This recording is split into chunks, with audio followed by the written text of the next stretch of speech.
Iran, Israel और America के युद्ध में भारत पर एक बहुत बड़ा गैस का संकट आ पड़ा है, क्योंकि कंपनी में काम करने वाले वर्कर अब गैस के लिए दर-दर भटक रहे हैं, जो कि उन्हें गैस नहीं मिल रही है। और इससे पहले सरकार ने युद्ध के चलते प्रति गैस सिलेंडर पर 60 रुपये बढ़ा दिए थे।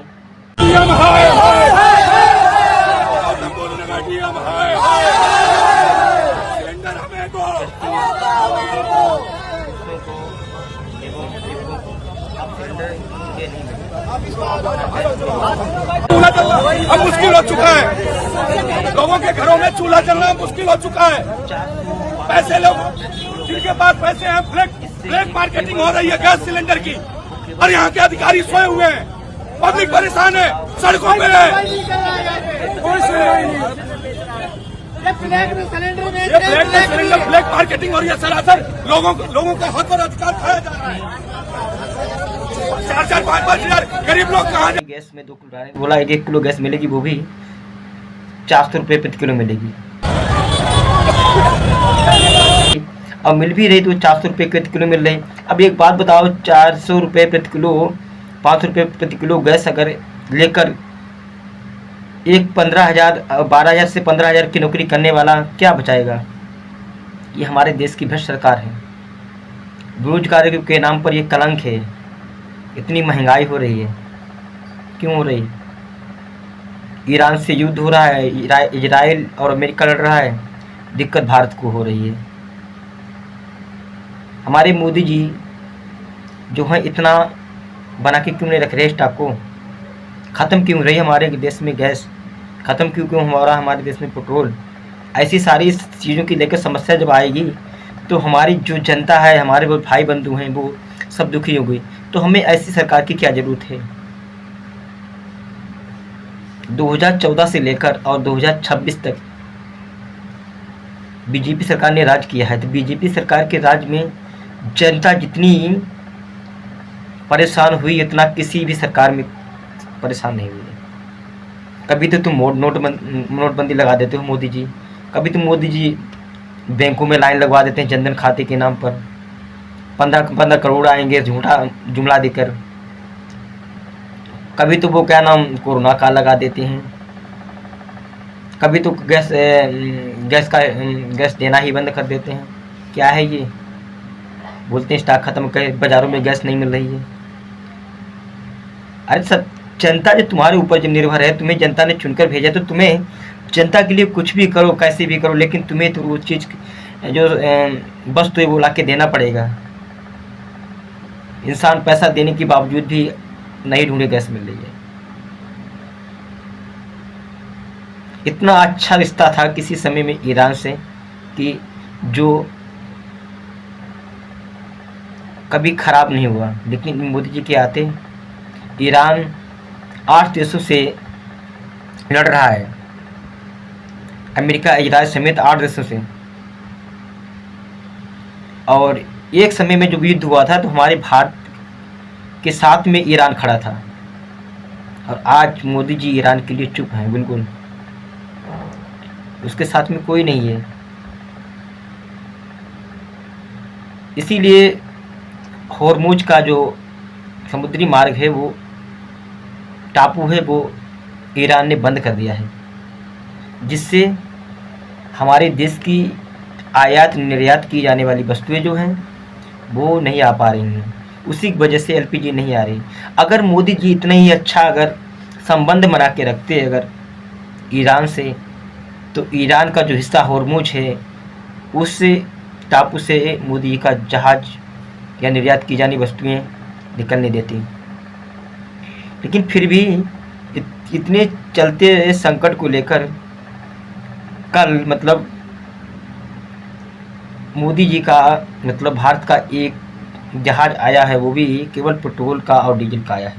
एलपीजी गैस का वो भी नहीं आया है, केवल डीजल पेट्रोल। बताओ, इंसान शहरों में रहकर कहाँ से लकड़ियों की व्यवस्था करेगा, कहाँ से कंडों की व्यवस्था करेगा? शहर में तो लकड़ी नहीं मिलती, केवल गैस ही मिलती है। देहात गांव में होता है ना, कि चलो बड़े बड़े पेड़ हैं तो पेड़ से लकड़ी मिल जाएगी, लेकिन शहरों में तो लकड़ी मोल में मिलेगी, वो भी भरपूर मात्रा में नहीं मिलेगी। अब जिसको गैस से रोटी बनाने की आदत पड़ी है वो बताओ चूल्हा से रोटी बनाएगा? ये तो आपस में एक प्रकार से परिवार को बढ़ाने की बात कही गई इसमें। ये अब परिवार से मतलब एक बीवी और पति में अब झगड़ा होगा, क्योंकि गैस तो मिल नहीं रही है। और जब गैस नहीं मिल रही है तो वो पति क्या करेगा, शहर बड़े बड़े शहरों की मैं बात बता रहा हूँ, तो पति जाएगा लकड़ी ला के आएगा चूल्हे पर रोटी बनवाने के लिए, चाहे ईंट से बनाए चूल्हा, चाहे मतलब मिट्टी से बनाए चूल्हा, लेकिन चूल्हे पे बनाएगी। जो जिसने कभी एक रोटी गैस पे सॉरी जब भी उसने गैस पे रोटी सदैव बनाई, वो चूल्हे पे रोटी कैसे बना पाएगी? उसको दिक्कत बनाने में, तो वो पति से जरूर झगड़ा करेगी। लेकिन ये पति की गलती नहीं है, वो सरकार की गलती है। लेकिन सरकार को नहीं सोचना, सरकार तो यही सोची कि कटो मरो राज करो, कटो मरो राज करो, कि तुम मरो कटो लेकिन मैं राज करूँगा। ये बीजेपी सरकार की राजनीति है। तो ऐसी सरकार की हमें क्या जरूरत, जो हमारे मतलब हम जनता को भरपूर मात्रा में अवेलेबल सारी वस्तुएं नहीं मिल पा रही हैं। फिर भी हमारी जनता एक बेवकूफ़ है, कभी तो इनको दोबारा चुन लेती है।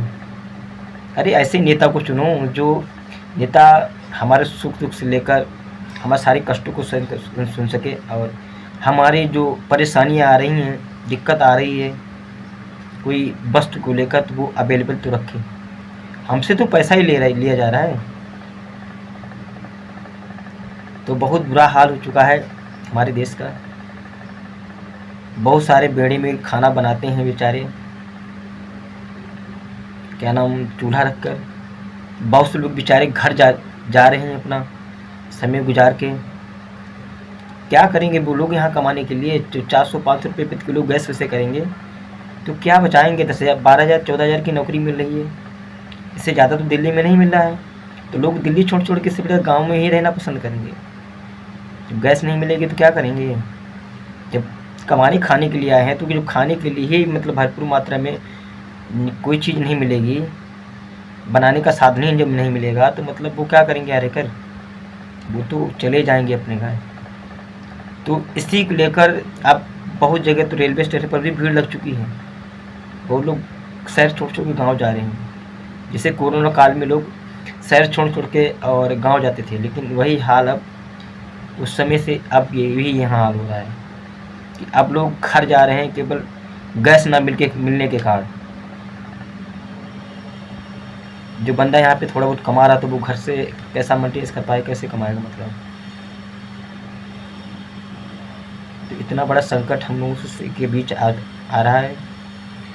और जो ब्लैक का जो सिलेंडर है, पहले लोग ब्लैक में कमर्शियल सिलेंडर जो वो बिल्कुल ही बंद कर दिया। अगर ये नियम लागू कर दिया है कि अगर जो सिलेंडर एक महीने में 2 सिलेंडर मिलते थे, वो अब 1 सिलेंडर ही मिलेगा, ये भी नियम लागू कर दिया। अब वो भी पहले 20 दिन में मतलब ऑर्डर करने के बाद में 25 दिन पर 1 सिलेंडर मिलता था, लेकिन अब 25 दिन के बाद अब 2 महीने में 2 ही सिलेंडर मिलेगा। 1 महीने पहले 2 मिलते थे सिलेंडर, 1 महीने 2 मिले थे, लेकिन अब 1 महीने में 1 ही दिया जाता है। बताओ, जिसका अगर खर्चा 2 सिलेंडरों का है तो 1 में कैसे मेंटेन करेगा? तो ये चीज़ें हैं दोस्तों, सभी को सोचना समझना चाहिए। और आगे आने वाले समय में ऐसे व्यक्ति को चुनकर भेजो मंत्रालय में, चूँकि वो हमारे हित में काम कर सके और जनता को सही तरीके से देख सके। तो नमस्कार दोस्तों, मिलते हैं नेक्स्ट वीडियो में, तब तक के लिए धन्यवाद, नमस्कार, जय हिंद, जय भारत।